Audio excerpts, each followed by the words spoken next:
This meeting is being recorded. Could I ask if any of you are here with a group? Is there a group watching with you? And I don't see anybody. I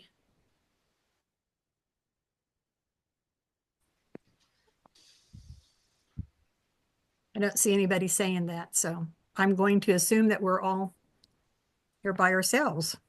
I think there were some groups this afternoon, and actually it might happen that somebody shows up because that's what happened this afternoon. We just kept having more people pop in. Where's my notes? So welcome to this mid-year meeting for FCE. This has been kind of a tradition to do for quite a few years. I don't know when we started doing this, but we started having a mid-year meeting a long time ago in person. But after when we had COVID, I think that's when we came up with the Zoom meeting, and it works really good to be able to connect with people and see. We're not, we can't hug each other, but we can see each other's faces. So I guess that's. So we're going to be talking about FCE. This is your chance to find out everything you wanted to know, but were afraid to ask or didn't ask. And one reason we're doing this is because we're going to be shutting down the office in Florence. The lease is up in the end of April, I think. So I'm getting ready to send a notice that we are going to be shutting down. So a lot of the stuff that we have at headquarters, the paper stuff, we'll be keeping things. We're going to get a storage unit, but access to it is going to be more limited than it would be if it was in the office. So most of the stuff that's at headquarters is on the website. You just have to know where to find it. And we have our website is probably, I would say it's a large website because it does have a lot of pages on it. But we did do something last fall. We put all of the stuff that we felt like was pertinent to state presidents and to local clubs on one page, and we called that the resource library. So all the forms that you need to fill out for conference, for reports and stuff like that is on that page. Call that the resource. The rest of the pages are more information type pages where you would find out about conference, you'd find out about the hearth fires, that type of thing. But if you're looking for something that you need to print off, it's probably on the resource page. So we're going to go through those. And we can thank Scott that those are all on there. All of that stuff had to be either scanned, typed in, or whatever. And he has done a lot of work getting stuff on there. I think he even got our history book scanned and put on the website. So Yes, there's a lot of, he's done a lot of all work. on the members page. If you need the password, and contact me, and I'll get it for you. Okay, yes, some of the things are on the members page, and the way you get on there is you get the password from your state president or from Scott. Scott will give it to you too. Looking to see. So as we work with downsizing the office, that's we're gonna be using the website probably more is what we think. So that's what we thought. It would be good to cover the website here at this mid-year meeting. We won't be covering everything, but we hope we can cover the conference awards and the forms that states need to fill out so that if you have any questions, we could answer them now. All the forms will be mailed to headquarters this year. I've had that question, where do we mail forms? They go to headquarters this year. After we get moved out of the office, we will probably have a box number. And as soon as we know that, we will start putting it on the website. And there will be many places on the forms and stuff that the address is going to have to be changed. Anyway, and the date they need to go is April the 15th is the date almost 100% of the forms need to go. Okay, whoops, I didn't do something right. I don't want that. I'm going to share my screen. It showed up.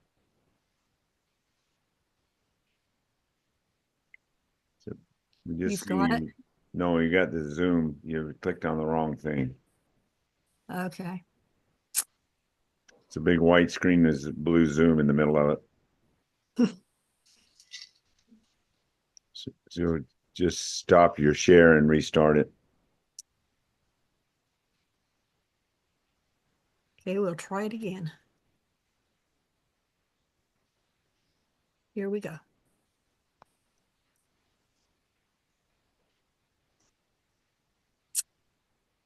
You're There. on. It's right.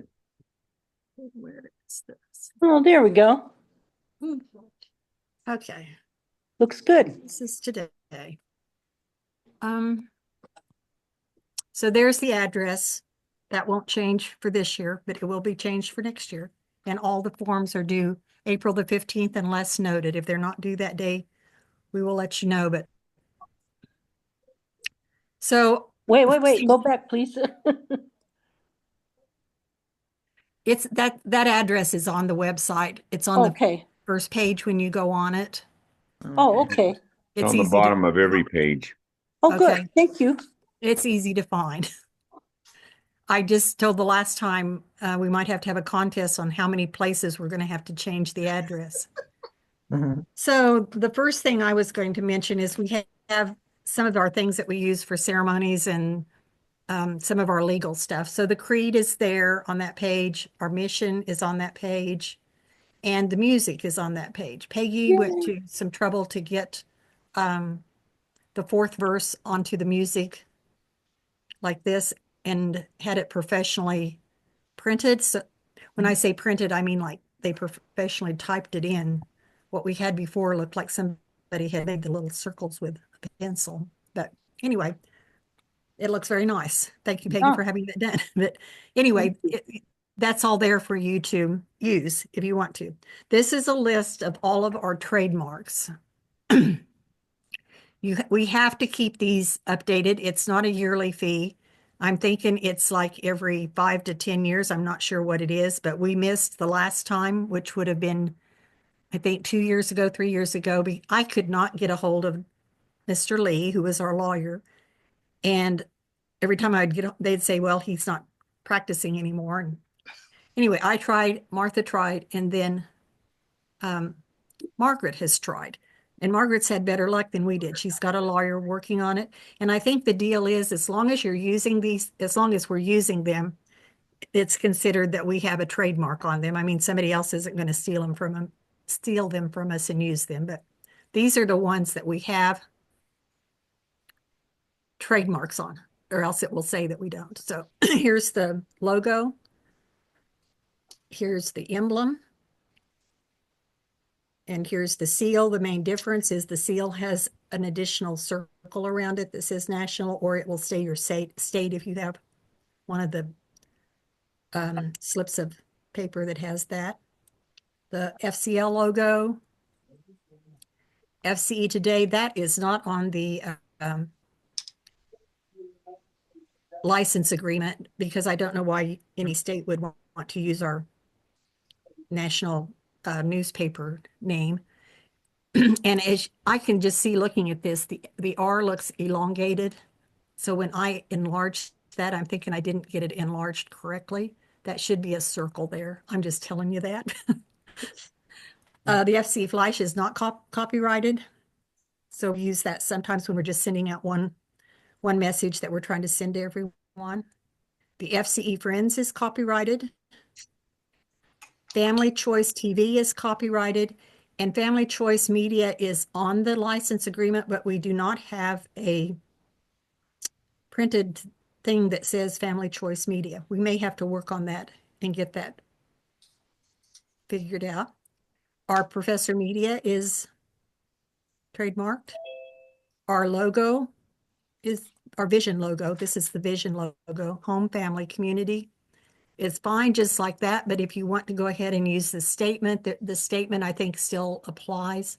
Empowering volunteers to build better lives through friendship, practical knowledge, leadership abilities, and advocacy skills. But this is fine to use it like that. And then the last one is our food security banner. The vision logo and this food security banner will be added to the license agreement, probably when we're making all the other changes with the address. But I think even though it's not on there, if we're using it, it's fine. And if states want to use that, just let us know that you're using it. If you have a license agreement, which this is a copy of it, I have the address there in red. We'll have to be changing that. And then down there towards the middle, the things that are in bold are the things that are listed there. But we either need to add those things if we want to put them on there. The FCE vision logo and the food banner thing can be added to that. But even though they're not on there, the fact that we are using them, I think, is okay. The license agreement is for 3 years. And this is where you sign it, the president signs it, and then it's kept at headquarters. And it should say, there's a page on the contact us page where the state officers are listed. It will say on that page whether you have a license agreement or not. So that's some of the legal stuff. Here's another, this is the certificate of insurance. If you need to have insurance to have an event in a building, this is the certificate that you need. And right over there in the bold where it says certificate holder, that's what you check. So when somebody wants, it doesn't happen every place, but if you're having a conference or a meeting in a building and they ask for insurance, this is what you need. Oh, okay. The charter, any level can have this, a club, a county, or a state, and it just says that you're a part of national FCE, can use our material, can use the license agreed things on the license agreement. You don't have to have a charter, but if you want one, they're just a nice certificate that you could put with your other official things. And this is what it looks like. This is the charter agreement. Again, signed, and another place to change the address. We have an honorary member award that we can give to someone who has worked on behalf of FCE.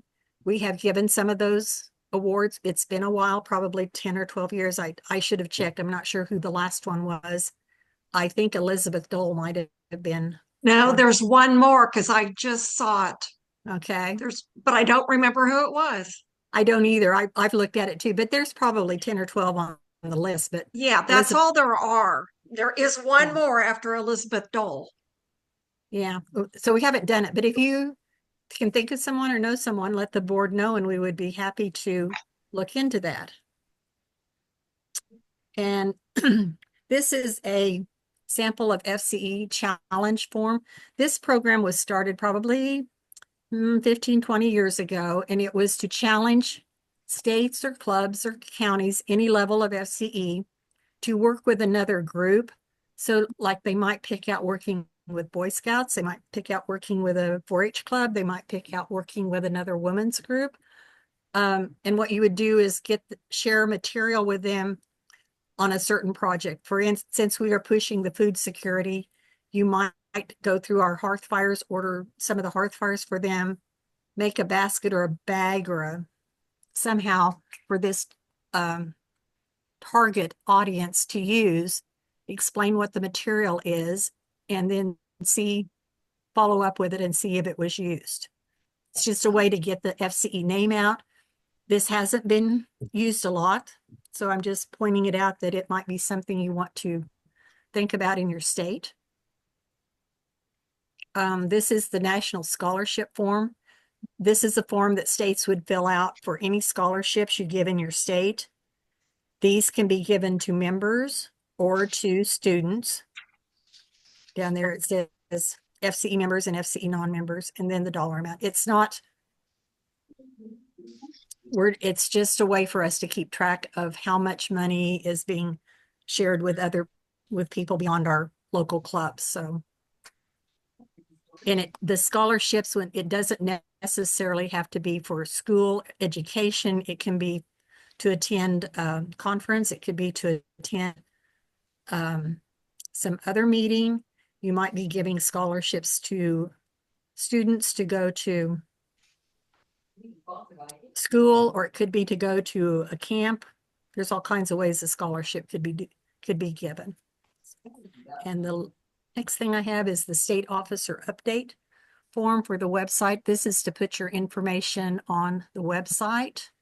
And it's due January the 1st or as soon after your election as possible. And again, we need to change an address there. I have Judy, struck out region. Yeah. can I comment on that? If they will email those to Judy or to me, it's a lot easier for me to copy and paste them into the website than it is to retype them. Because I have fat fingers and I make mistakes. That's a good point. And you know what? I corrected this one time and put all these lines over, but they've gone back.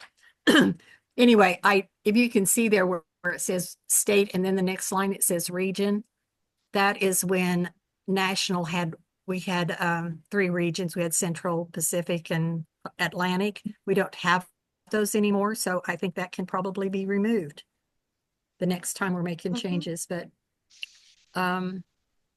and then I was going to mention about two vice presidents. Some states do not have 2 vice presidents. If you don't, we really need a person that can be a FCL contact person. That would help our national vice president for public policy a lot if there was a contact for her. It can be the same vice president, just make sure that they know they're doing both things. They're doing public policy and program, or you could have a separate vice president for both of those positions. And then the very end of the page, this is all on one page, I think, or 2 pages, but it does ask for permission to put the information on the National FCE website. We do have states that don't want their information on there because they're afraid somebody's going to get their information. Whoops. And yes, that can happen. But believe me, your information is out there. Oh, yes. If they don't get it from us, they might get it from somebody else. But we understand if you don't want your names on there, I'd have to look, but there's a way we can put it on there and they can call Judy or call somebody to get your contact information. But we do get some scam things like that, but most of the time you can tell that it's a scam. Because believe me, we're not going to be asking you for money. We'd like to have money, but we're not going to be asking you for money. The money comes through your treasurer, your state treasurer, any donations or anything like that. You're not going to have a national officer, a state officer, or another state president saying, please give me a call. I have to pay some bills and the treasurer is busy. Could you help me write some checks or something? We will not do that. I've heard them all. Yeah. Oh. I get those from you all the time, Judy. Yeah, so do I. Yeah. Yep, all the It's time. not the only one I've gotten them from. Oh. Yeah. Well, It's they're out there. hilarious. I don't know that we can stop them. I think No. once they get them, they have them. I somebody told me, it might have been Scott, that he got one from himself. And I'm like, well, I that's did. a new one. I did. Oh. Oh gosh. I'm going the wrong way. That was a new hacker. Okay, we'll do that one Mhm. later.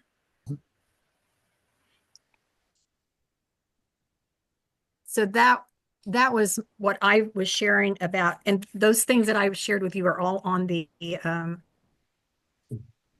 resource page. Okay.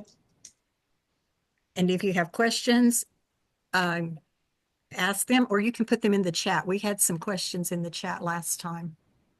There's a good one in the chat Oh, for you, Judy Judy. Jones was Yes. made honorary member when Artis was president. Yeah. Congratulations, Judy. Amen. All righty. So after my presentation, we have a commercial for our conference this summer. One of the Hearth Fires is going to be presented, and Pam is doing the commercial for that. So I would like to ask you a question. If I asked you to name 3 pollinators, could you name 3 that are not bees? Believe it or not, bugs, animals, humans, plants, paintbrushes, those are all pollinators.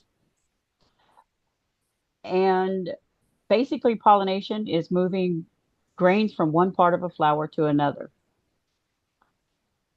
For fertilization purposes. Sorry, I missed that last time and I couldn't figure out what it was. All right. Pollinators play a huge part in help with increasing food security. Yet they are facing dwindling numbers, in part because of the very farming industry. And pollinators are so very vital to that particular industry.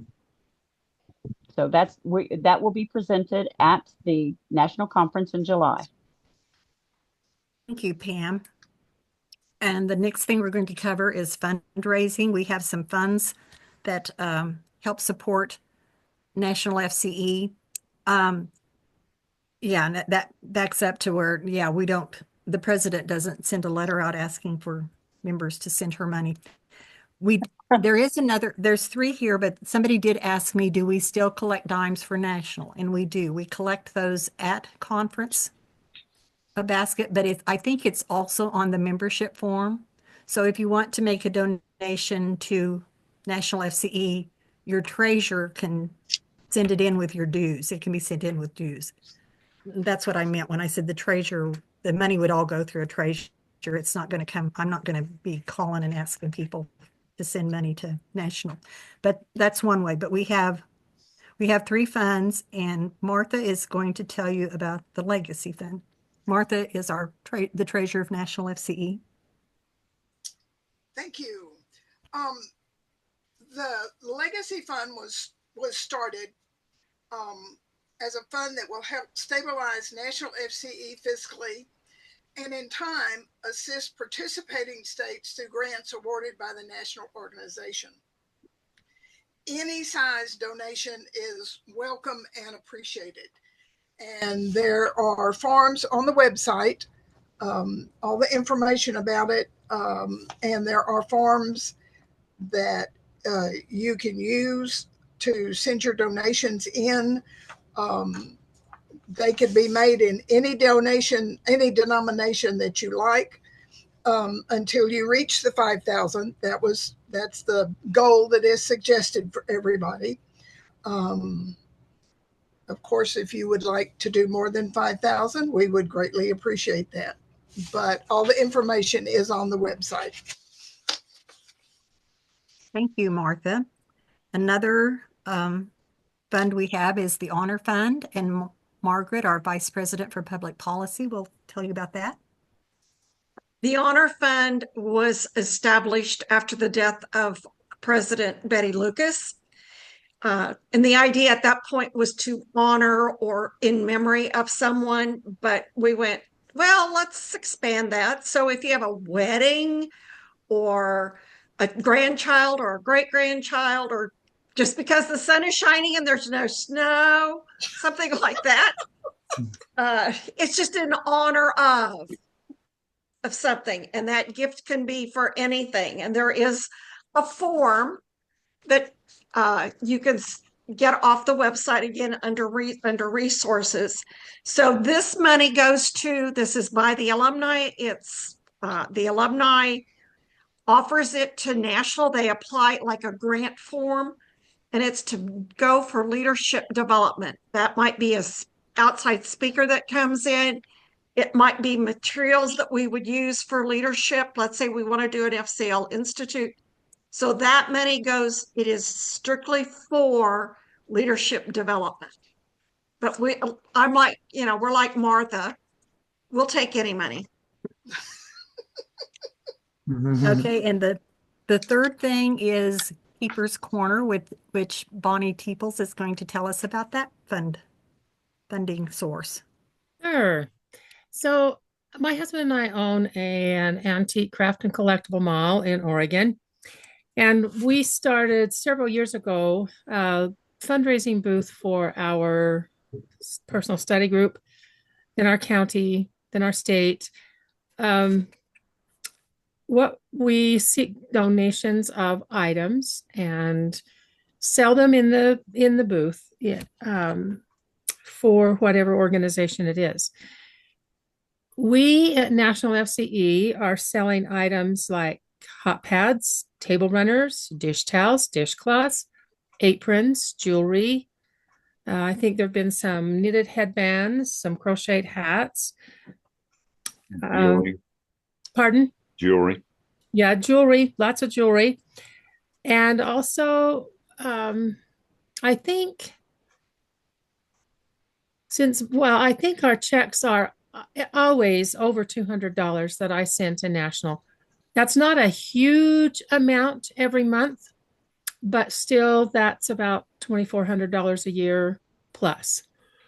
Bonnie, they Yes. are at least 250, I think, because I just looked them over a little bit ago, and so Okay. it's I would say a considerable amount over just the 200. And a couple of months, it's been 300. Yes, it's a good average. It's adding up. I know it's a help to National FC. It's not gonna pay the rent, but it's going to help. So you can mail things to me. The information is on the website. And also, if you want to bring things to conference this year, we can bring them home because we're driving again.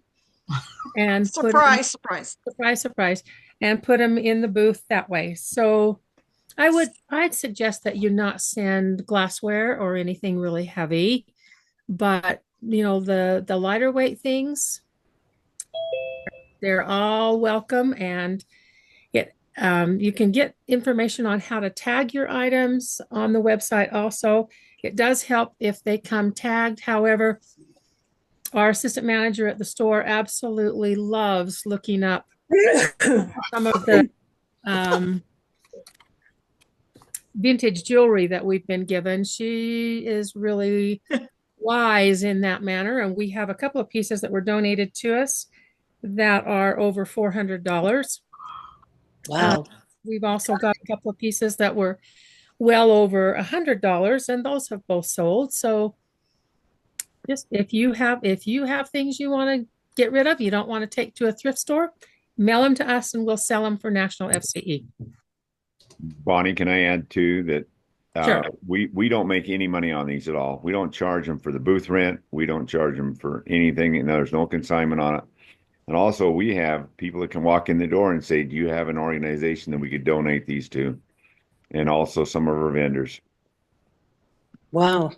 We've had some furniture items donated to, and I just kind of do it on a rotating basis. When a furniture item is donated, I just start at the bottom and move on up. And we did have, I think it was a cabinet that was sold for National FCE that was a pretty nice check that we got that month. So yeah.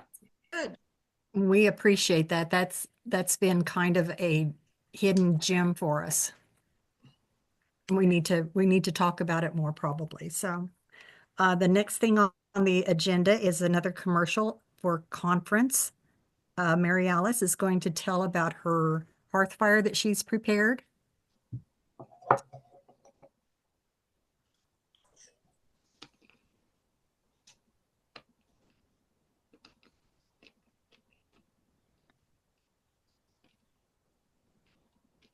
We can see it.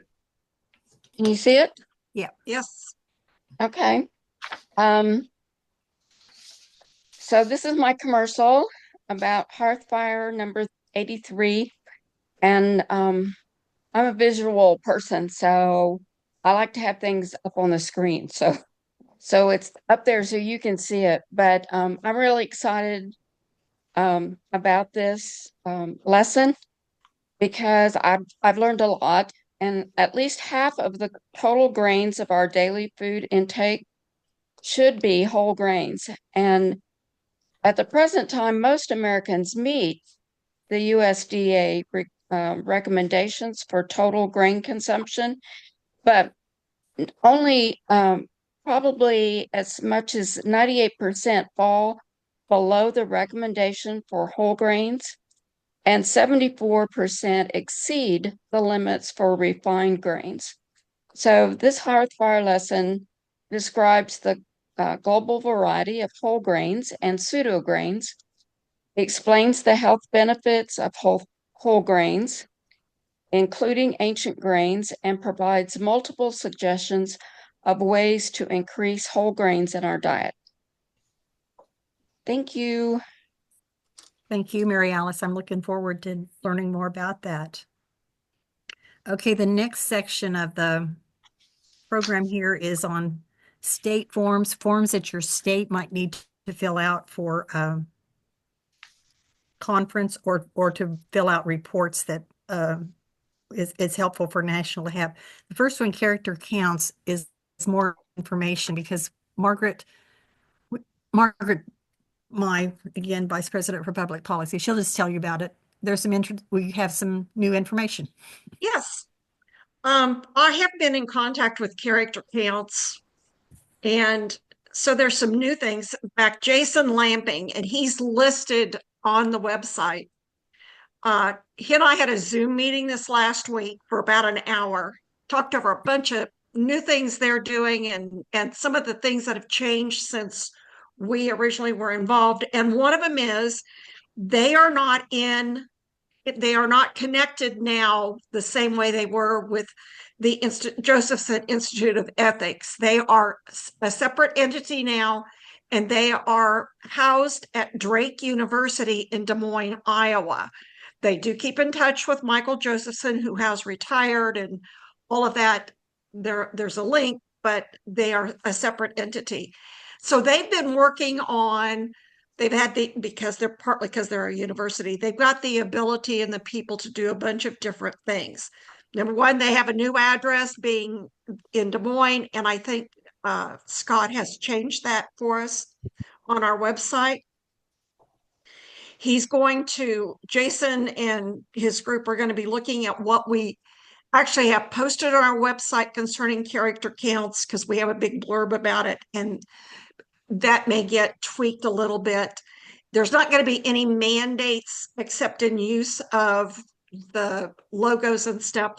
However, we have now renewed our membership, so we are a silver tier member. It's the cheapest one for an organization to do, because we don't need all the other stuff that you might need if you're in the classroom or college or other things where this would go into. We as an organization aren't going to be doing that. So chose the silver tier. One of the things that they have is they've got a new project. It's called Keys for Character. It's being written and taken care of by Dr. Gary Smith. I went through training with him. Very interesting, nice man. And we cannot use that unless we get actual written specific permission to do that. And we will if that's something we want to do, but we'll see. They have another new thing called Kindness 101. And this is when my aunt would say, it's not what you know, it's who you know. Somebody there at Drake University knew somebody who works for CBS. They're good friends. Anyway, so they partnered with CBS, and they've done a bunch of short videos called Kindness 101. There are 31 currently online right now at charactercounts.org. You can go in and find those. They are free. You can watch them anytime you want. They are working on more. They want to have 40 some shortly, and I think they're heading for a whole lot more. I don't know how far out it's going to go. I'm not going to make that decision. He also recommended we check out character.org just for more information. If we can figure out a time and a place for this year, we will have a speaker from there. If not, we'll figure out, maybe we will definitely do it for next year. They're not all that far away. They could probably come in. So they can probably provide a speaker either this year or next year. So I think that's all. If we need help in developing anything with character counts, they will be glad to help us with anything in development of that. So check them out. Check out character counts at charactercounts.org. And that's also on the website. Thank you, Margaret. So we have had this relationship with character counts for a long time too, but it's been kind of loose the last several years because of the changes they were making. But our fourth grade contest we've had forever and ever. So this kind of leads into this. So Pam is going to tell us about the essay and artwork contest for 2026, because probably for 2025, most states should have those already in the pipeline of getting judged and awarded. So Pam, I'll let you tell us about 2026. Thank you, Judy. Okay, let's make sure that oh, wrong one. I'm sorry. Let's try again.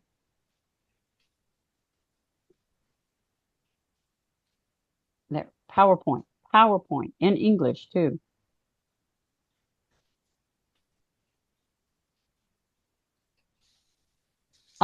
So am I sharing, Scott? Oh, no. No, No. not yet. Not It yet. figures. And I had this down too. I really thought I did. Yeah, but it's a computer. It's doing its own thing. Oh yeah, it always does. There you go. Okay. It's trying. There you There, go. Oh. there you go. Yeah, it's not.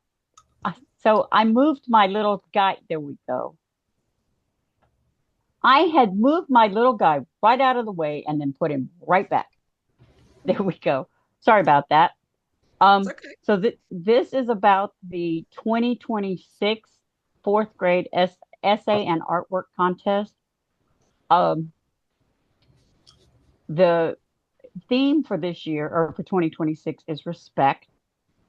And it is based on the 6 pillars of character, which I found out, Margaret, that was actually developed in 1992. Is that correct? Probably. Okay. Probably. So as I mentioned, I'm not going to read all of this to you, but I will tell you that this is open to any fourth grader, public, private, homeschool, 4-H, scouts, youth, church groups, anything of that nature. And the purpose of this is to promote literacy, National FC promoting literacy, character counts, and community involvement. So the character counts describes respect as using the golden rule, accepting others, courteousness, handling situations peacefully, and consideration of others' feelings. So to start out, you're going to check with your county and state officers, chairperson, about a due date, September 1st, 2025 through March 1st, 2026.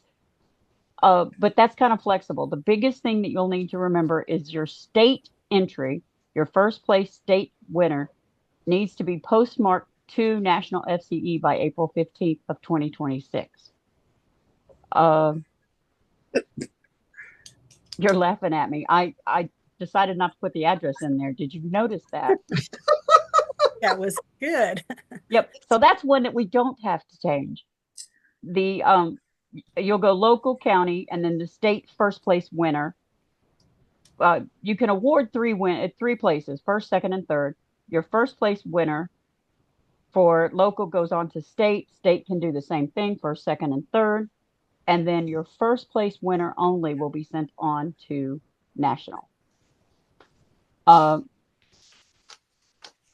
The essays they can either be typed on a computer or handwritten with a number 2 pencil. The artwork is hand drawn. They can use number 2 pencils and color pencils. For the artwork, no crayons, no markers, and do not fold the artwork. The full list of criteria, which includes the letter that you would send to the school system, the teacher parent permission slip, the press release form, and the judging criteria are all on the resource portion of the website. There's also a brochure on the website that explains the essay and artwork contest as well as character count. Again, you'll send it, the information can be sent to Miss Judy Jones at the national headquarters website email, and the information is at the resource library. Thank you, Miss Judy. Thank you, Pam. And the next contest is the essay contest for high school age children, and Scott is going to tell us about that. Okay, am I up? You are. Yes? Yes. Okay.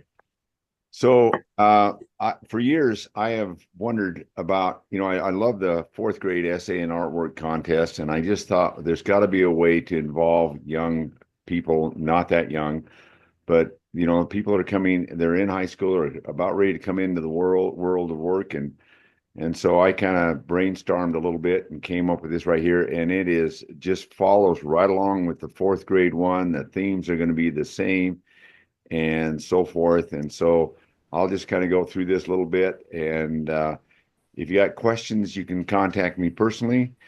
We sponsored this last year for 2024, and it was not a national contest, but this year at the national conference, I proposed it and the national board approved it. And so it is a 2025 contest this year. Like Judy said, it is a little bit late, and the fact that at least in Oregon, ours is March 1st for the Oregon deadline, which gives us a month and a half to get those right there. But and the one on April 15th, and you'll hear that over and over again as we go right there. It was introduced so we can have something for young adults, and I'll go through a little bit right there. So we're introducing young adults into family and community education. In other words, it's a way to do it. Something I felt really strong about too is not only just the essay, but I want them to know something about the organization. And I'll talk about how I think that helps on that right there. We do not do the artwork. And so it was way past time. And so we decided it was time to do it. Starting 2025.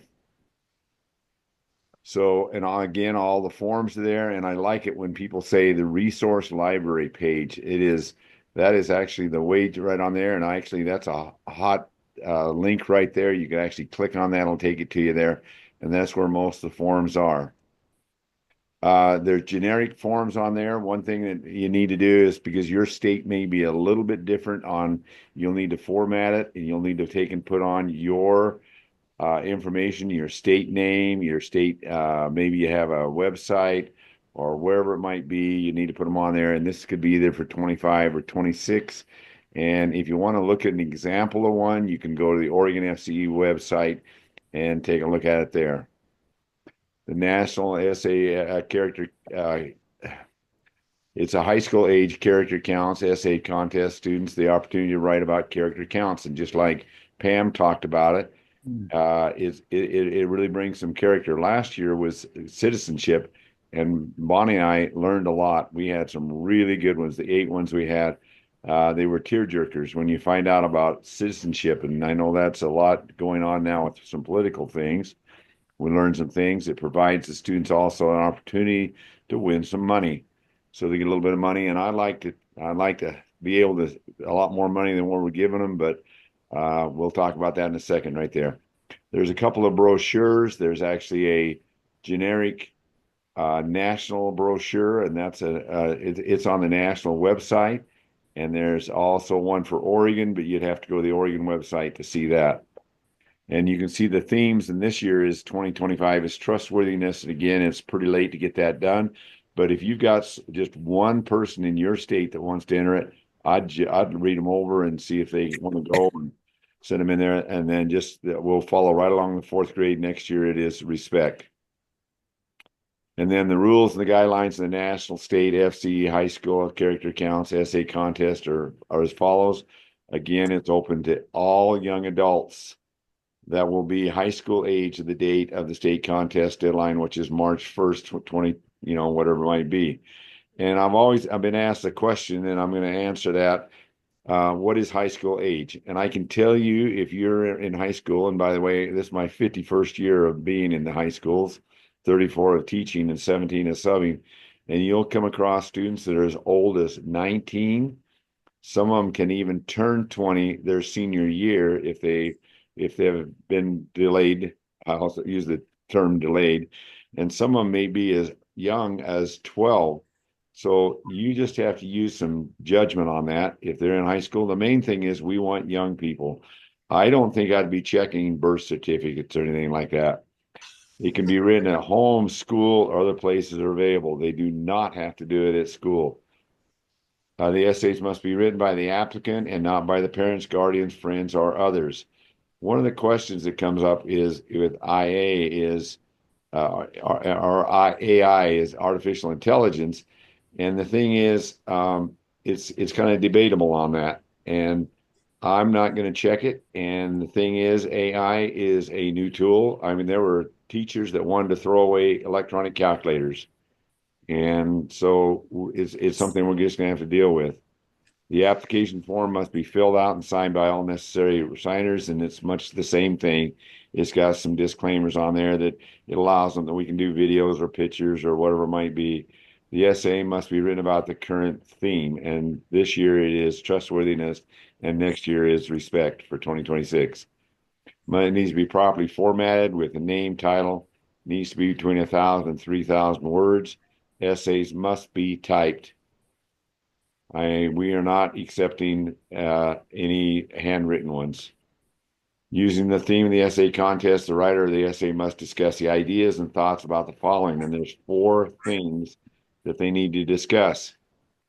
And then and if I use the example for this year, our respect, or how did respect affect our communities at the local, state, national, and world level in the past? And basically, how does it affect it now? How does it affect in the future? And how does and will, if it's respect or trustworthiness, whichever it is, affect you personally now and in the future? So they got those 4 things. And that's the things we've been judging them on, is those 4 things. They need to address those 4 things, past, now, and in the future. Judging is done on 10% of the application form. And I guess this is kind of a pet peeve of mine. I've been on several scholarship committees, and when I have read the application form, I feel like going over and putting it in the trash, because that's what it is garbage.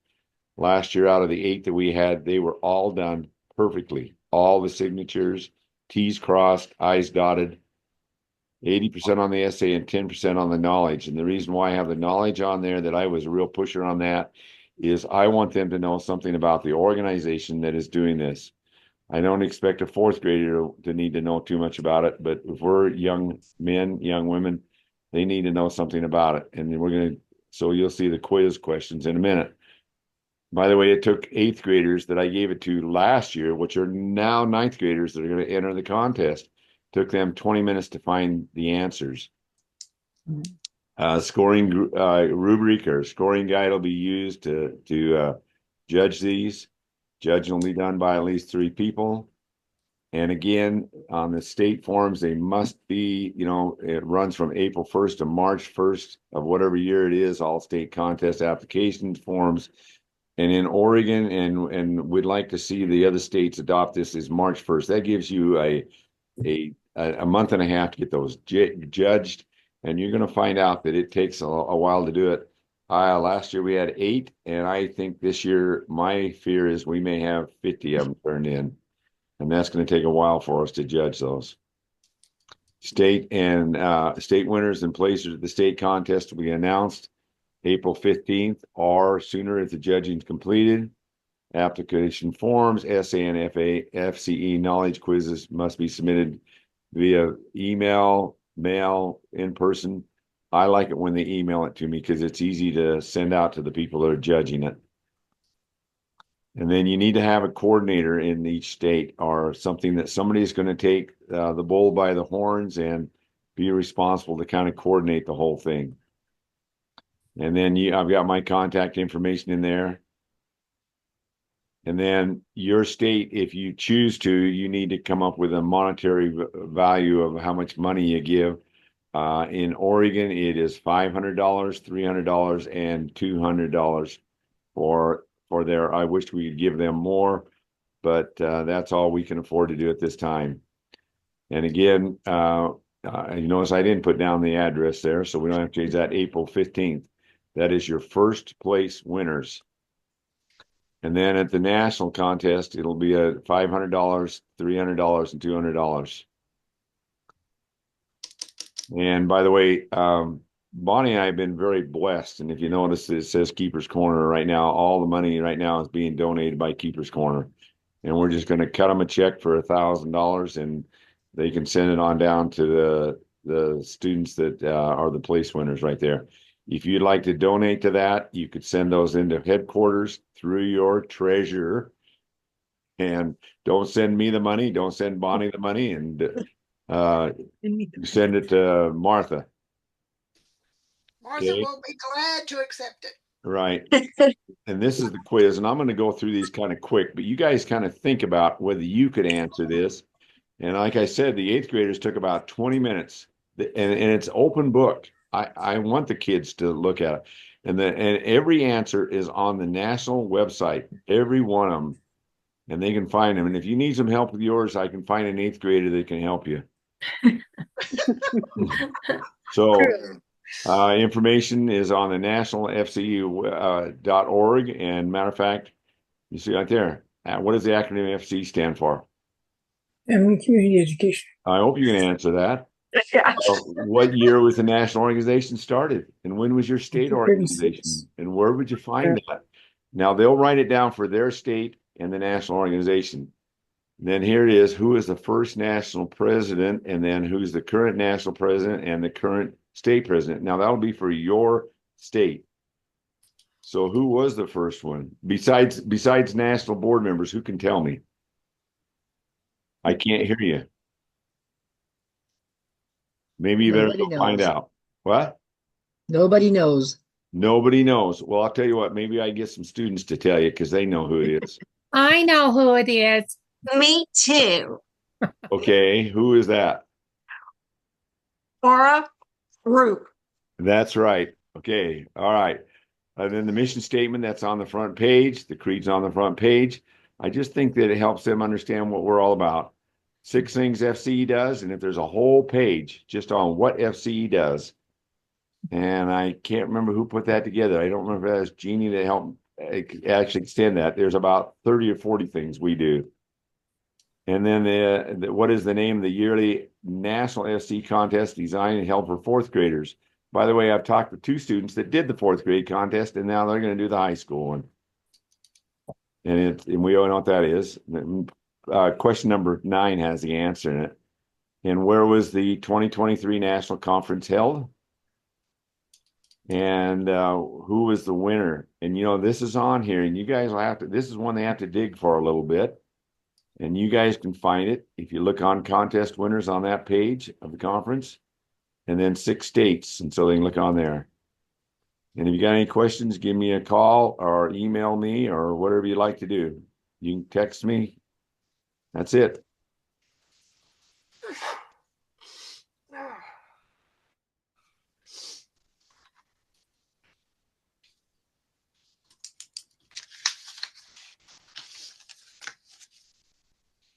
Sorry. The phone rang and I answered the phone. It could be my mom at the hospital, who knows. There's a question in the chat from Judy Jones about the SN artwork contest has been sent typed or in ink plus pencil for the past several years. Has that been changed? The 4th graders can do theirs by hand. Is that correct? Yes. but the high schoolers have to type theirs. Correct. Okay. Correct.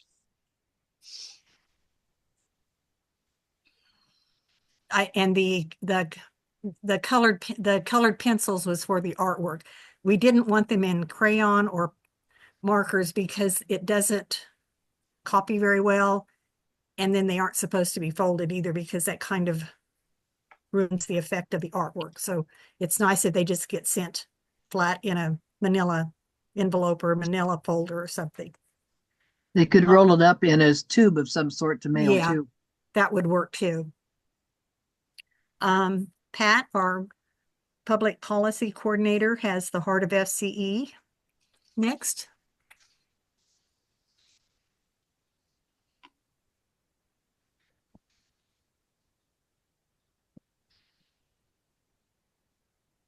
Pat, you are muted.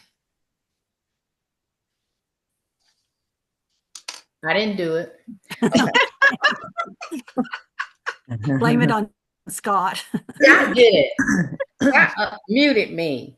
Okay, the Heart of FCE Award is an award with this objective: to pay special tribute to an unsung grassroots member who has made a difference in their community through their FCE work. What's a grassroots member? Grassroots members are ordinary people regarded as the main body of an organization's membership. An unsung member is someone who has made a significant impact but has not received the recognition they deserve. Do you know someone, a grassroots member, an unsung hero in your club, county, your state? If you do, I may have some information that may help you with the nomination process. The nominations begin with the local clubs choosing the nominee, and that's based on the nominee's individual efforts, projects, and results. These are included on the form. And this form can be obtained from the state FCE president, national FCE headquarters, or printing the form from the national website. Remember, there's a specific criteria for the nominee. So before you begin to fill out the form, make sure you have the following information. He or she must be a grassroots member. They must be a current national FCE member in good standing. That's the ladylike way to say they paid their dues. A 2-inch by 2-inch head and shoulder photograph must accompany this nomination form. Your reason for nominating this person is a brief description of that person's individual effort while working for FCE, and it should be 100 words or less. The form is complete when all this information has been included on the form, including the 100 words or less summary, the 2 by 2-inch head and shoulders photograph, and all the signatures. You need the signature of the person that's nominating, and you also need your state president's signature. You send all this information to your county region FCE. And that's when your nominee's journey begins. I won't go through all the steps that little piece of paper has to travel through, but it eventually winds up with national. I encourage you to take the time to seriously start your search and consideration in your club, county, or state for your Heart of FCE nominee. Recognize your Heart of FCE winners at their county or district meetings with the Heart of FCE lapel pin. I thank you for your time, and I'd like to leave you with this quote from Elizabeth Andrew. Volunteers do not necessarily have the time. They just have the heart. Thank you.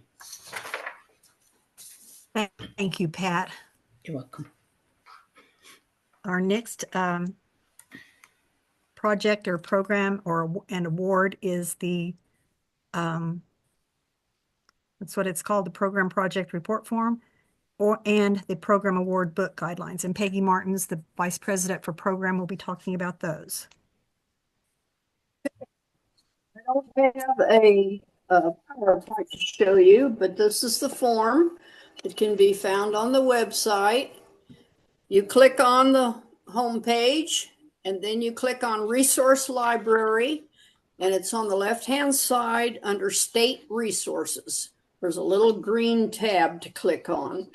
This is sent in by April 15th, just like everything else, and it's sent to headquarters, just like everything else.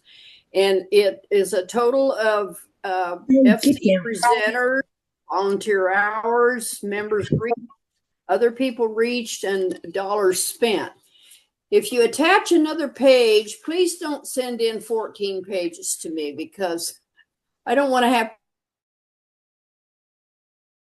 to print that many off to get the information. Condense it down, please, to what project or program you used in brief, and then these questions that are at the bottom of this first page. There's also on that website some pages where clubs and counties can keep track of monthly of what they do in order to report to the state. These numbers are used when I make my yearly report for ACWW, and they can be also used if we're ever applying for a grant. And it helps us keep our 501c3 status, which is very important. And it keeps us, and it lets us be accountable to our members. So those are the purposes behind this. There's no monetary award, but it really helps us out when we need to report to others.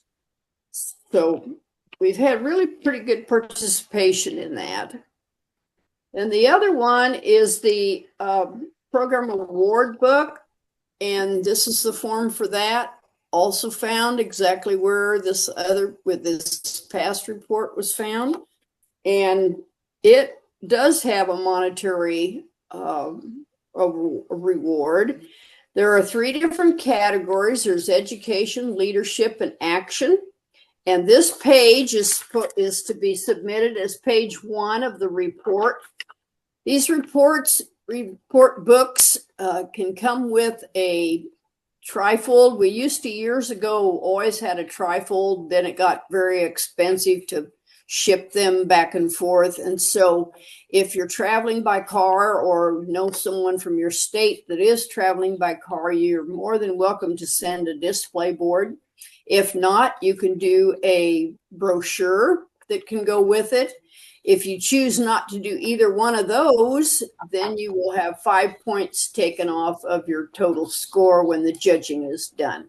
There's also a judging sheet on the website, and that tells you what exactly we're looking for and how many points we give to each different thing. And we have a first, second, and third place winner in each of these categories. And the first place winner receives $100 voucher. The second place receives $50 voucher, and the third place receives $25 voucher. And those vouchers can be used toward the registration fee for the next year's conference. So if your state is kind of hard up for money, or even if they aren't, please go ahead and feel free to fill these out and make that an assignment for a certain person, which probably would be your vice president, but not necessarily. You can have somebody on a committee that you can assign to do this, and financially for your state to have that part of that registration fee paid for the next year's conference. I think that is all that I have to say about that. Thank you, Peggy. The next thing is the Community Service Award, and Sharon Giacometti, our Public Policy Coordinator, is going to tell you about that.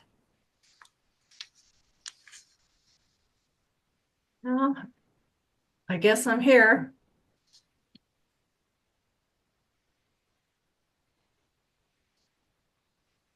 No, She's muted. Well, can I get... got to push your share button. I know, but I got to get my picture up there first, don't I? No, the share button is first, and then your Oh, okay. PowerPoint will come up. Sorry about that. Okay. Okay, let's see. Right here, I think it is. That's it there. You're up. I'm up. You're up. Okay, I'm up. Okay. The purpose of the Community Service Award is to recognize FCE groups who, through their community service projects, are changing the lives of others for the better. Many of the projects that members do deserve recognition, but do not fall under the umbrella of any of the national FCE program awards. This award will encompass and honor those projects. The Community Service Report Book criteria should list the name of the project, the state, the person submitting the project, mailing, and email address. Some of the questions that should be answered is why you selected the project, what are the goals and objectives, and what members did to carry out the project. There are 13 questions that need to be included in submitting the project. Let's see if I can roll that down there. There you go. Okay. Now, a copy of the Community Service Report Book should consist of an 8.5 by 12 paper stapled together and will follow the format listed on the book criteria form. Good luck. That's it. Thank you, Sharon. The Okay. next thing is the Spirit of FCL Award, and Margaret, our Vice President for Public Policy, will be doing that. All right. The Spirit of FCL Award is for an individual, and we've had a couple of those the last couple of years because we only do one a year if we get nominees that fit the criteria. Or it can be a team. FCL is based on team teaching, 2 to say 3 to 4 people. You team teach, and so maybe as a team you've done a bunch of things together, and so you can apply as a team. Everyone has to have completed 30 hours of FCL training, and that has to be certified through the national organization. That's on the website as well to apply for all that. On the website in the resource library, you will find the Spirit of FCL Award criteria and the forms. It is 4 pages, but you're going to include a bunch of other things, pictures if you want of what you've done, you know, like Yuba does, Southwest does a big community bazaar, so like I have pictures of that. Not that I would use those particularly, but pictures. You also need a picture of either you or the team, whoever is being nominated, shoulders and head for that. If you win the award at the national conference, you are recognized. I'm going to stand up. This is what the award looks like. It's clear glass. I think it's etched because I can feel it.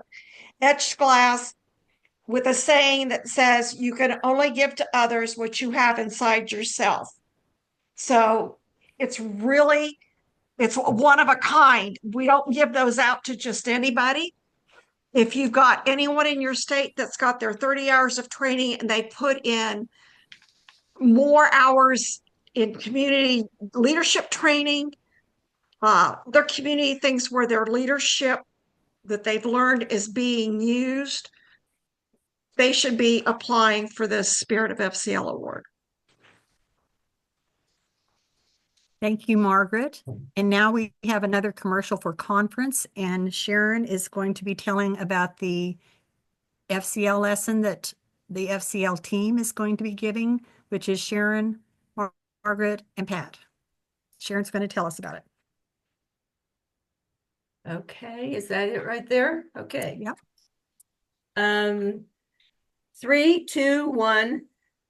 Contact your officials. Public policy is personal. Public policy is a government policies that affect the whole population. Even if you don't follow politics, what the government does on your behalf should matter to you because it affects you in your daily life. But what do you do if you have an issue with a policy? How do you begin to help and get answers? Who do you complain to? Where do you find the people in authority? And when is it time to act? This FCL lesson will give you the tools to answer those questions and the information to negotiate the process of addressing your concerns. Okay? Good. Thank you, Sharon. Okay. Now we're going to go to some resources that are for members or for clubs. And the first one is a National Recognition Award form that clubs or individuals can fill out. And Pam is going to tell about that.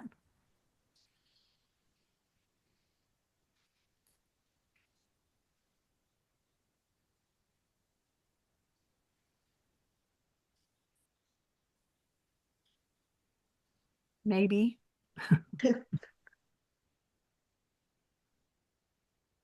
There she is.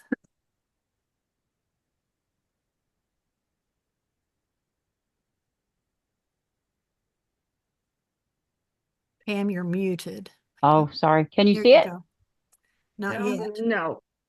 All right, let's try again.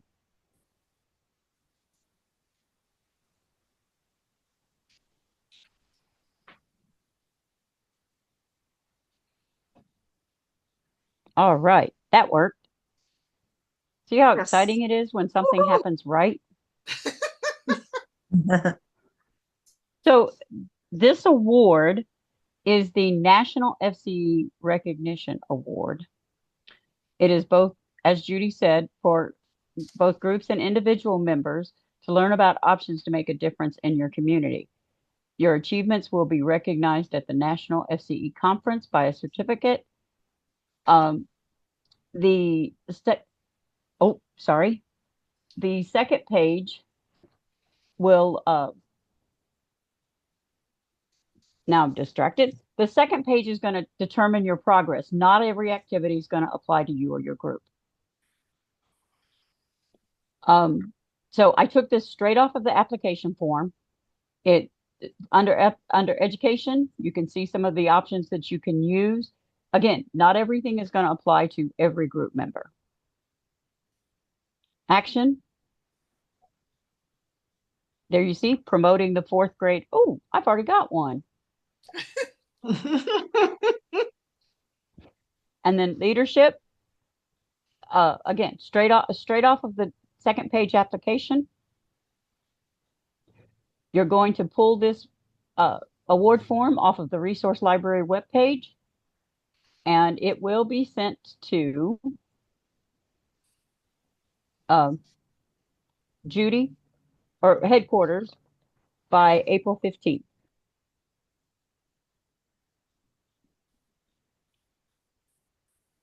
Thank you. Thank you, Pam. There is a question in the chat about the Heart of FCE, if that award could be given to a national board member. And I think the national board does not consider national board members as grassroots members. But after they have served on the board and they're no longer on the board, I think they could be considered then. Does that answer that question? Yes. Everybody agrees with that? Thank you, Judy. Okay. The next thing is the National FCE membership brochure, which Scott can put that up for me.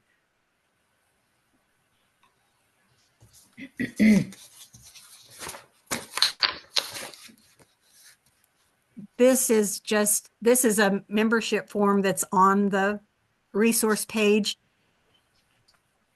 To me, it can be used for clubs that are looking for members or for counties or states that are looking to form clubs. So there's just information here on how you can form a club or how you could join FCE. There's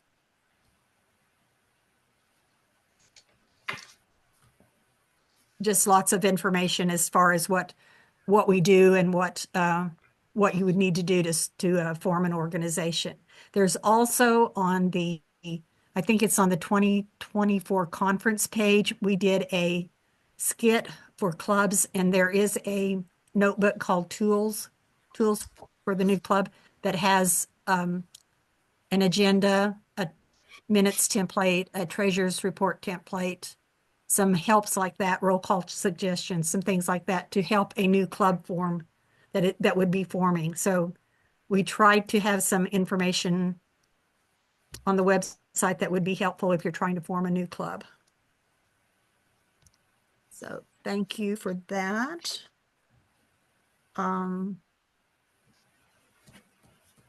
Then Mary Alice has the years of membership application form and also the membership recruitment star pin award to talk about.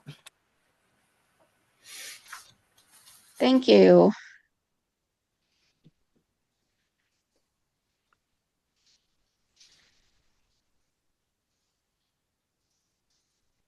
National FCE awards certificates to honor a person for being a national, I'm sorry. Yes, for being a national FCE member for 50, 55, 60, 65, or 70 years of membership. I feel like it's really good that we honor our members who have been so loyal and faithful to FCE.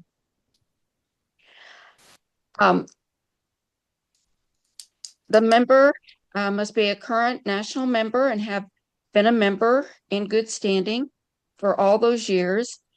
They apply through their club or their county by sending their name, address, and year joined to the state president. The state president sends an alphabetized list to the national FCE headquarters 60 days before the certificate is needed. And it's recommended that members be recognized and honored at their state, annual conference, or district or region meetings.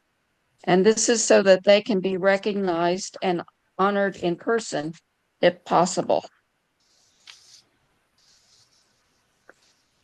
And then we have a membership recruitment star pin application.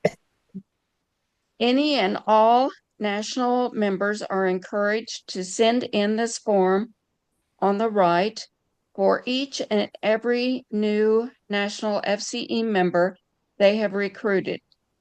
The form is to be filled out with information for the new national member as well as your information as the person who recruited this new member. The form is to be mailed, faxed, or emailed to National FCE headquarters, and you can see the information at the bottom of the page for the specific instructions. Once the new member information has been verified, a star pin will be mailed to you.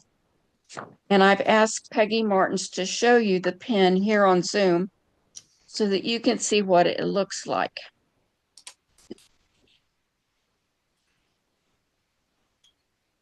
Thank you, Mary Alice. And Judy Jones has put a note in the chat that we're out of the year certificates, meaning that the certificate that would say you're a member for 50 years, 60 years. So she's using just a generic certificate and she's typing in the number of years.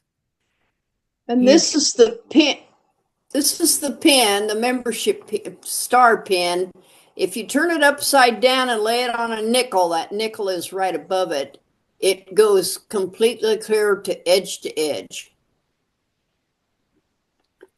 Okay, and Esther is wondering, where do we find our national membership number? Your treasurer, your state treasurer should get a list of members, and the membership number would be on that list of members that was sent back to the state treasurer.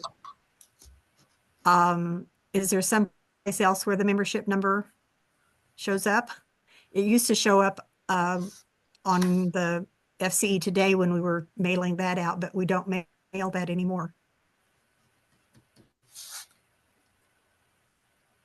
Okay, that's where you would get the membership number, I believe, is you would have to get it from your state treasurer. I know in Kansas, when the state treasurer gets that list, she makes sure that each, in Kansas, we have 5 areas, I think in Tennessee called regions, but she makes sure that each one of those areas gets a listing of the members from their area. And Judy Jones says members can contact me for their member number. So you can contact Judy Jones at headquarters, either by email or phone number, I would guess. Okay, the next thing is the open brochure contest, and Scott's going to tell us about that.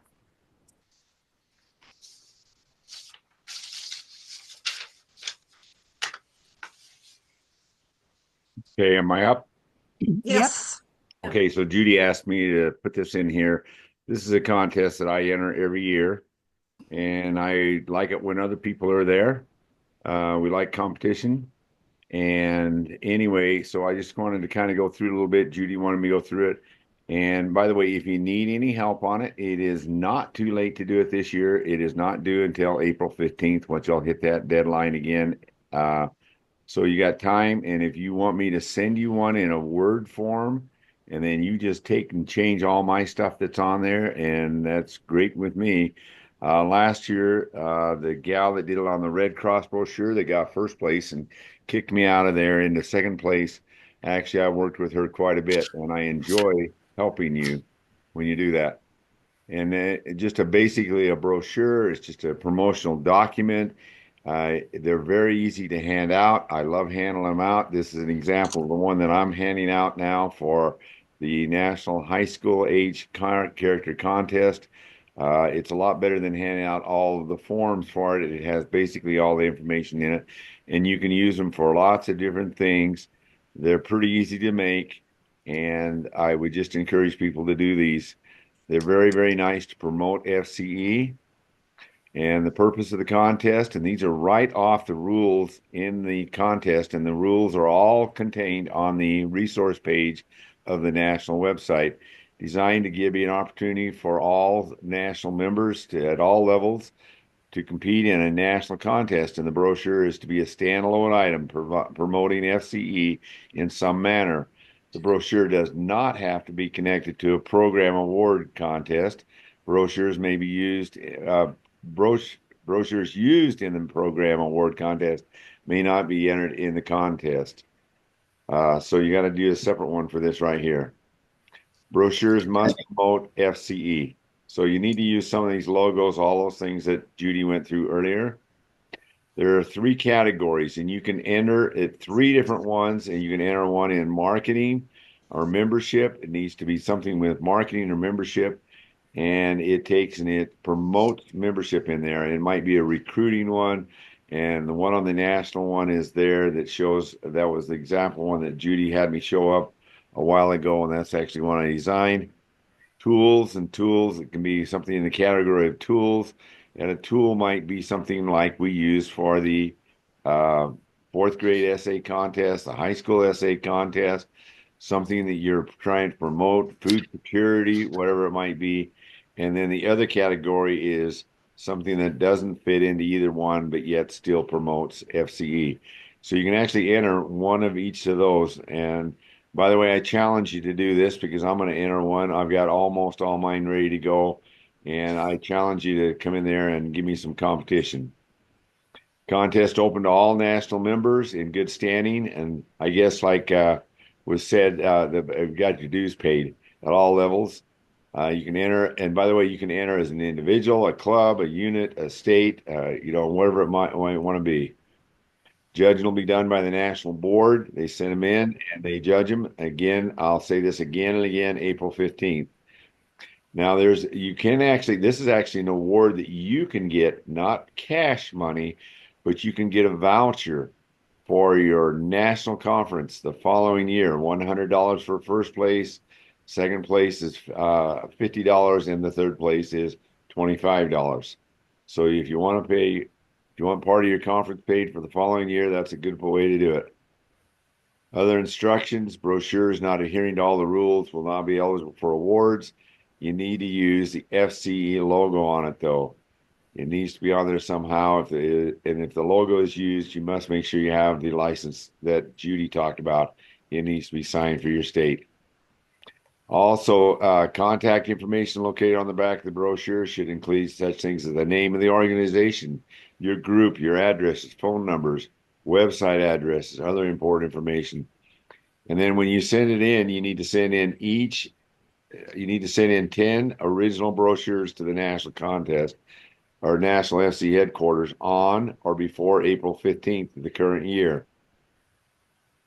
Other instructions and option would be to bring or send at least 40 of the original brochures to the national conference. These would be laid out and shared, but you got to send in 10 for the contest. They got to arrange by April 15th. You are encouraged but not required to attend the national conference. Important, read all of the instructions, review and understand the open brochure judging sheet. I'd like to find out what am I going to be judged on. And then again, April 15th. Open brochure contest forms are all on the resource page, and you can contact me if you need help. I love to help people. And somebody said in the earlier session today, they said you must be a teacher, and they're absolutely right. And I love to help people out. Brochures can be developed in any kind of software. You can use Word, Publisher, other types of things. Currently, I'm using Word. There is also some Apple software if you're using it. Several people don't have it. I'll actually tell you what my settings are in Word so that I get the best use for the brochures. And you can use whatever settings you want. Those are my suggestions. And some basics on making the brochure is make sure that the brochure is interesting. Make sure it includes FCE logos, clip art, and other things to bring the brochure to life. Don't clutter the brochure with too many items. Don't make the text too small or crowded. Use color in the brochure and have it printed in color. One of the cheapest ways, if you've got an Epson or whatever it is, the Eco Tank, we love ours, and I know that Brother has some others there. It can get a little expensive if you go down to Staples or someplace to them. Print the brochure double-sided, flipping on the short side. And just some basics on it. It's important the basics of the brochure are in their proper places. And if you read anything about it, you're going to find out that, oh, I'm sorry. I'm not muted, am I? Oh, No. Okay. Bonnie said something to me. Anyway, so here's some things, and I call this the front side, even though it's partially the front side. You see kind of the title page over on the right-hand side. And the arrangement's a little different than what you think it's going to be, but that's going to be your front. That's what people are going to see.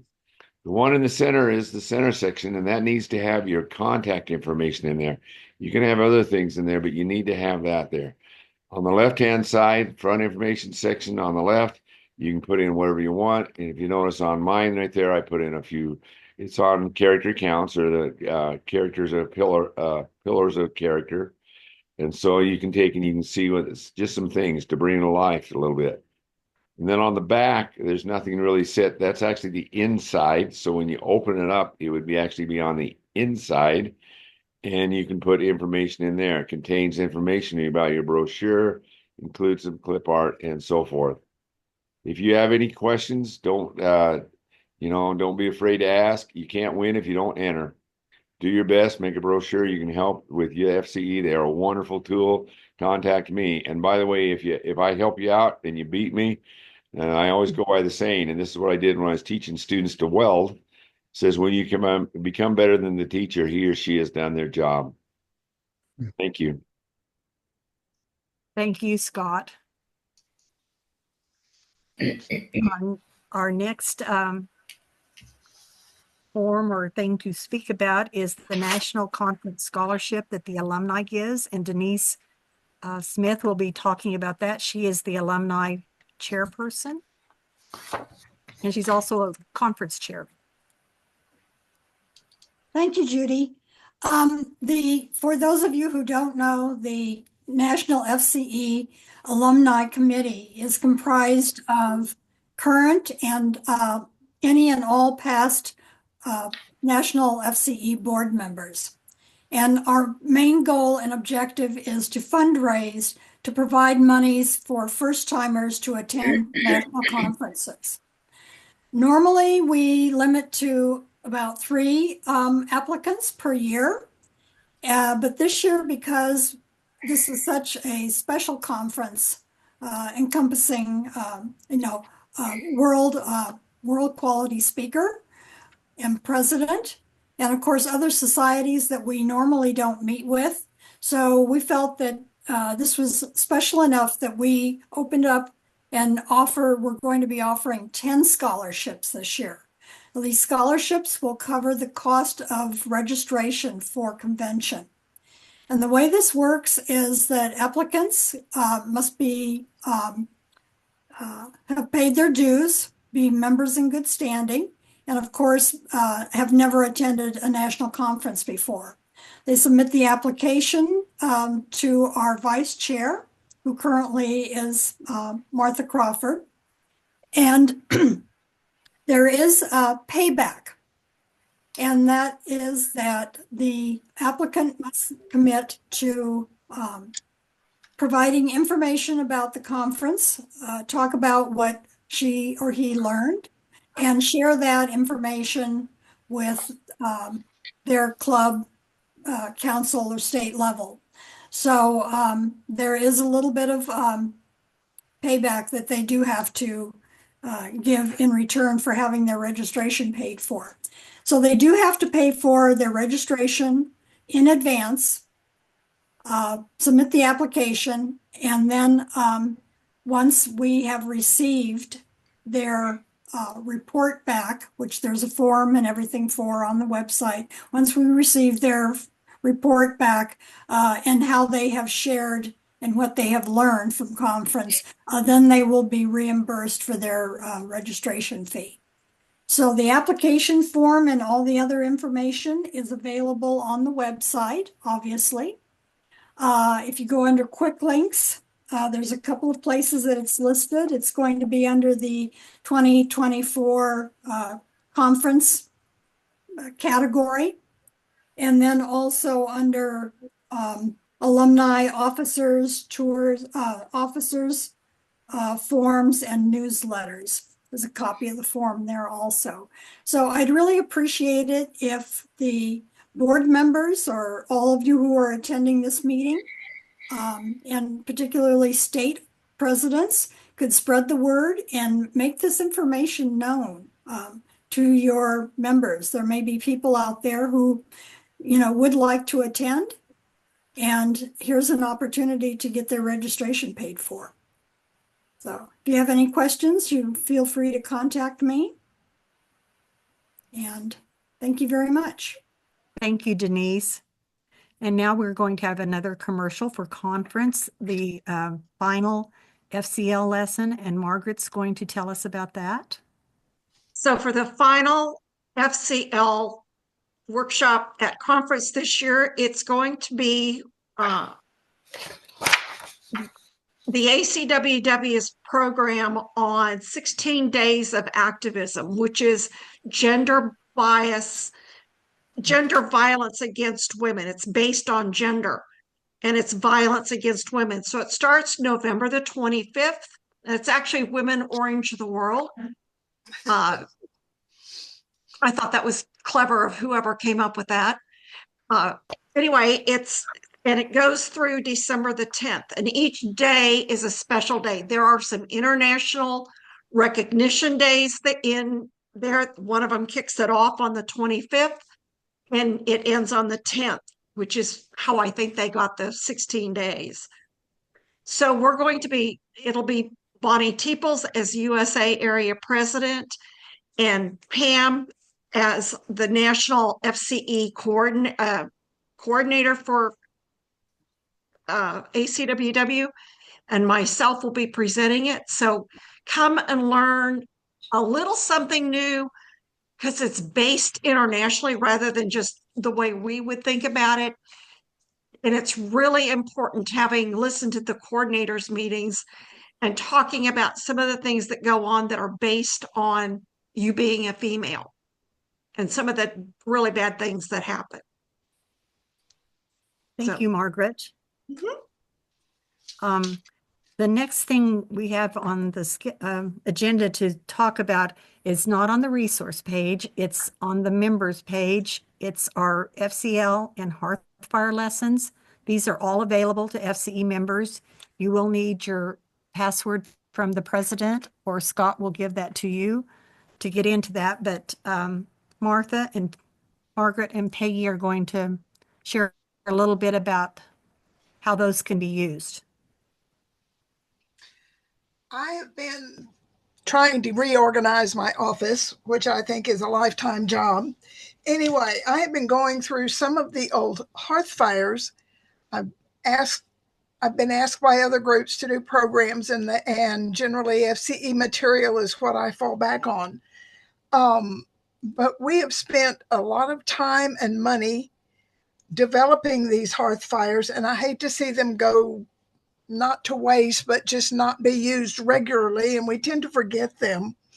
And I went through them and found some that I thought would go with our food security programs and projects. These are all on the member page. They're available to anyone. Number one, cooking for one or two. Hearthfire number 2 is basic cooking techniques. Number 4 is buying safe food. Number 7 is chocolate. I would include that as part of my security anyway. Number 27, the power of healing foods. Number 57, stretching a food budget. Number 68, eating healthy foods. And then number 80, what does food security look like?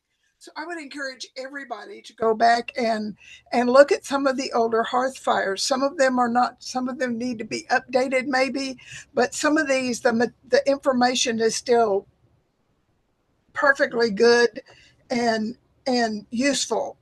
So I would encourage you to do that. In addition to what she was talking about, there are a lot of, we've done FCL workshops every year at conference, and they cover all of the different topics that we require for the 30 hours of training. So mentoring, listening skills, handling difficult people. Let me tell you, that's a good one to have. Leadership 101, the budding leader. Leadership skills never go out of date, really.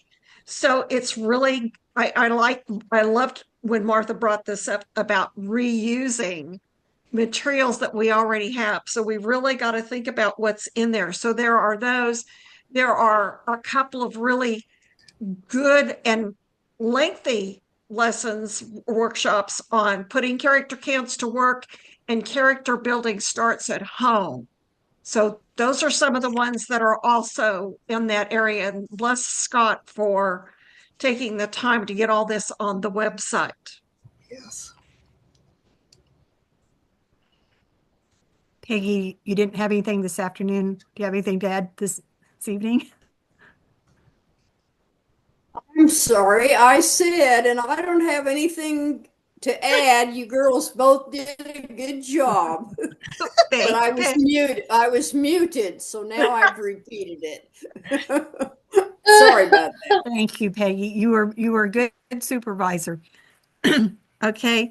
And I have Margaret down to do family choice media because that's on the website, but there's not too much there.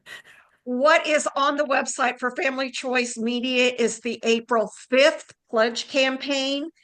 And that is people pledging for that one day to not use cell phones. Now, I realize people have to take phone calls, so that's a little different than like my granddaughters being on the cell phones to play games.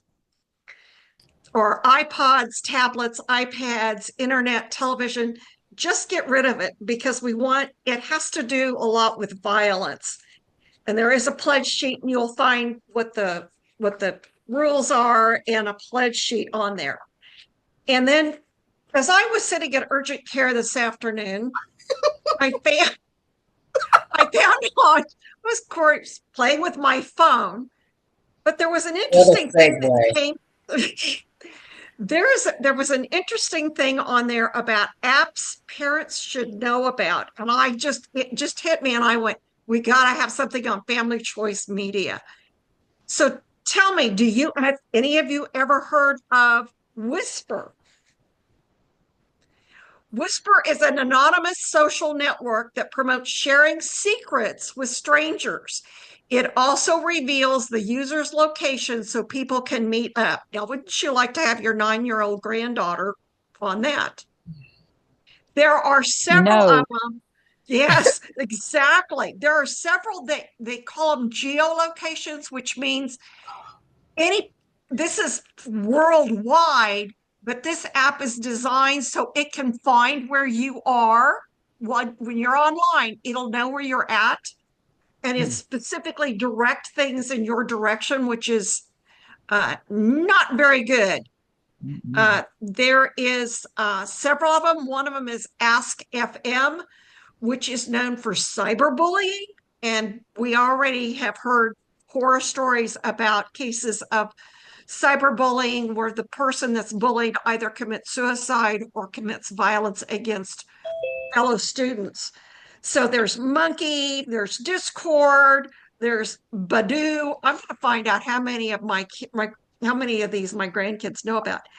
Calculator. Whoever would have thought Calculator percent is one that would be bad? It said it's only one of several secret apps used to hide photos, hide videos, files, and browser history. So I looked at this and went, I think we have to have something that people don't. And I've actually it's a really pretty copy. So we will be looking, we're sitting there doing nothing. So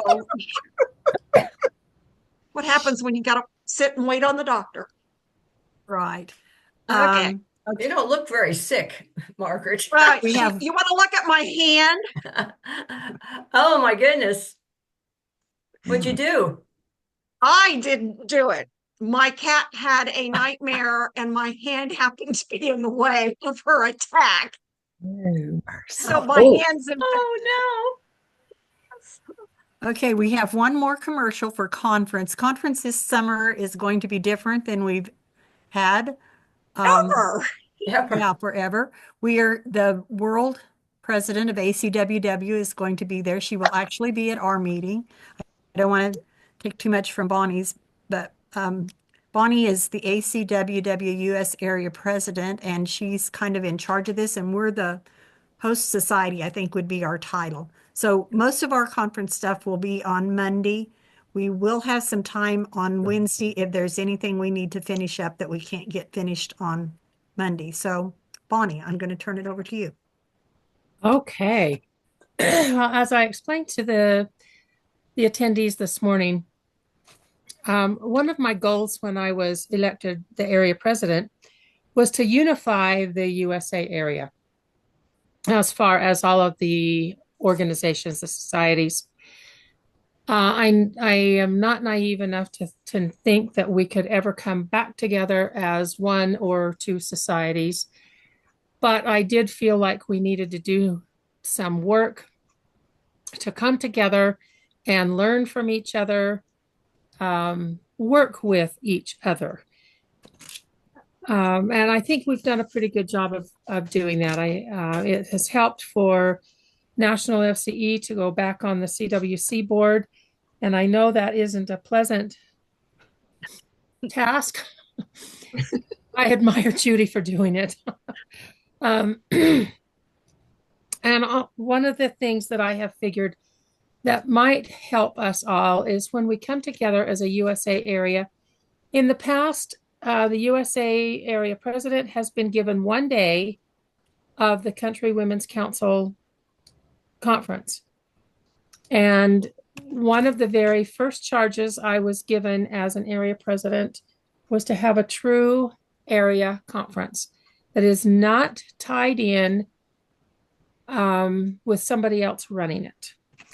And so this is what I've come up with, and I really appreciate National FCE working to be the hostess society. They've put a lot of work into this. For that part of our lessons are going to be presented at this conference. And I have asked the National Volunteer Outreach Network to also do classes. And boy, that name just went right out of my mind again. We have another national organization, and it's National Farm and Garden Yes. something. Anyway, and I really apologize to Home and Garden. National Home and Garden. Thank you. Yes. They are one of their members, their acting president right now, has been an area president, and she has been so supportive of me in this job that I've had. So each one of the organizations, the national organizations, are going to be teaching some of the lessons. We'll be having lesson on horticulture therapy that will be taught by two members of the other two societies, and then National FCE will be teaching pollinators.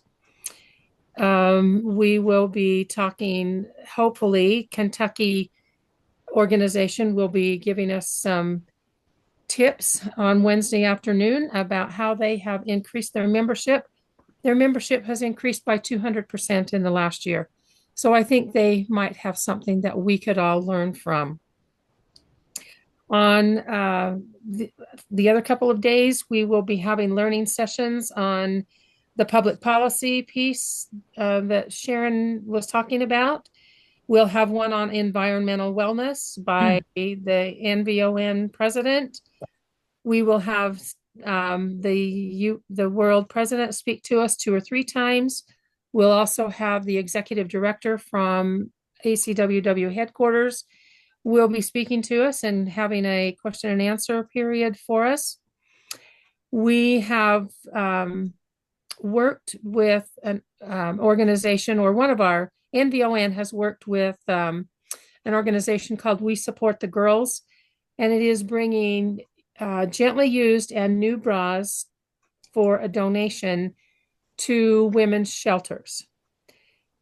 And we'll also be doing, so we'll be doing that, and we'll still be doing the hygiene products that we've been bringing before and giving them to the shelter that we've worked with the last 2 years.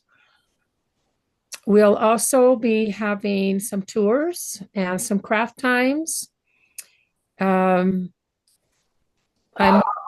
working on Kentucky Humanities, being a speaker from them, and we're moving right along. There will be a space for displays. We will be doing a silent auction, and that money will be split half between the Hostess Society, and the other half will go to ACWW. And we'll have an office the same as we've had before, and so it's not going to be an awful lot different, except you're going to see a lot of new faces. And I'm not going to give away her secret, but Denise has come up with a really fun bonding activity or get to know you activity for the meet and greet on Monday night. And I'm looking forward to seeing us running around doing what she wants us to do. Judy and Jane from NVON will also be doing a presentation on Wreaths Across America. They've both had work with that organization, so they'll be giving us some information on how we can do that also. I think that is probably all I can update you on. So thanks. And I really would like to see a lot of FCE members there. Just because I think it would be a very, very big feather in the USA area's cap to have a well-attended conference for our world president. Mm-hmm. And the world president is a wonderful speaker. I just love to listen to her talk. Yeah. She's really, really good. She is. Thank you, Bonnie. Denise, do you have something to add? I think you do. Just very, very briefly, Bonnie has covered everything quite well, including secret bonding exercises. So, we won't let on. Keep you guessing. Just because we are sharing our time with other societies and of course with ACWW. But FCE does have business to take care of.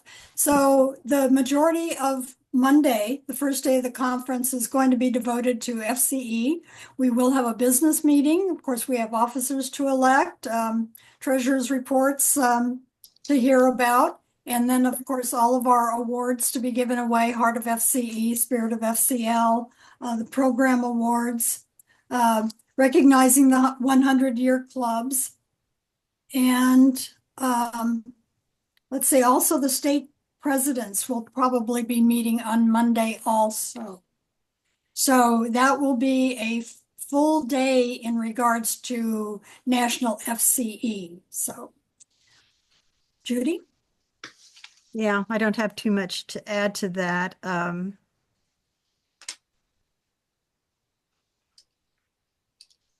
think you guys have both covered it very well. I just can't probably say enough about, I think it will just be a wonderful opportunity to be able to hear the ACWW World President. You don't have that opportunity happen too often. Possibly when ACWW would have the triennial in the United States or Canada, you might have a chance to actually speak and hear them. And from being before, any person on the ACWW board, they are down to earth. They are just like we are. They're people that are concerned about world problems and issues in their county, just like we are. So I think it's a wonderful opportunity. I couldn't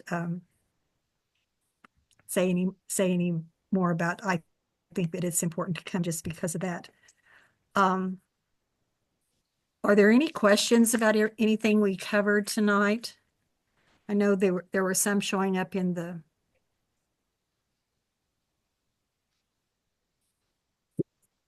Oh, Scott already has us recorded. The first session is already on the website. Yes, the first one.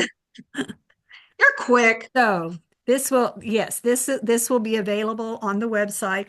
The PowerPoints will be available if you send them to Scott, if you did a PowerPoint and he can put them on. Mary Alice, I think yours should go on even though they're only one thing. Those would be helpful to be on there. There's good information in them.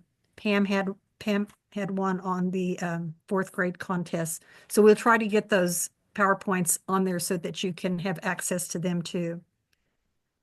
And Scott talking about the brochures, what was going through my mind this afternoon after I'd heard that was, I think we all could make a brochure for conference.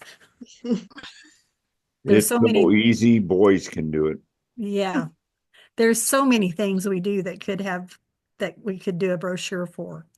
And that would be helpful. That's probably the one way that we are different than some of the other organizations is I think we have printed material when we do lessons, which maybe I think Bonnie has said maybe the other organizations don't do that. Maybe they might do it once in a while, but they don't do it as regularly as we do. We hardly do any education stuff without giving some kind of material because we're expecting people to take that home and use it at home, and you can't do that if you don't have some kind of notes or something to go by.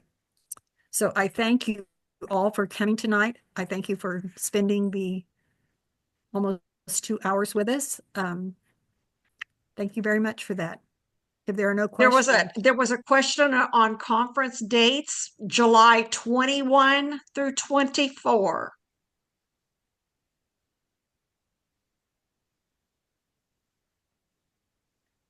Yes. In Erlanger, Kentucky. Yeah, the same hotel that we have been at for a couple of years. So Holiday Inn, Airport Holiday Inn. The food is wonderful there. And they keep doing improvements. So hopefully this summer there'll be some more improvements. But what they had last year was a major improvement over the year before. Yeah. So I'm looking forward to coming back. So thank you for coming again. All right. Thank you. Bye, everybody. Goodbye. Bye-bye. Good night. Bye. Good night.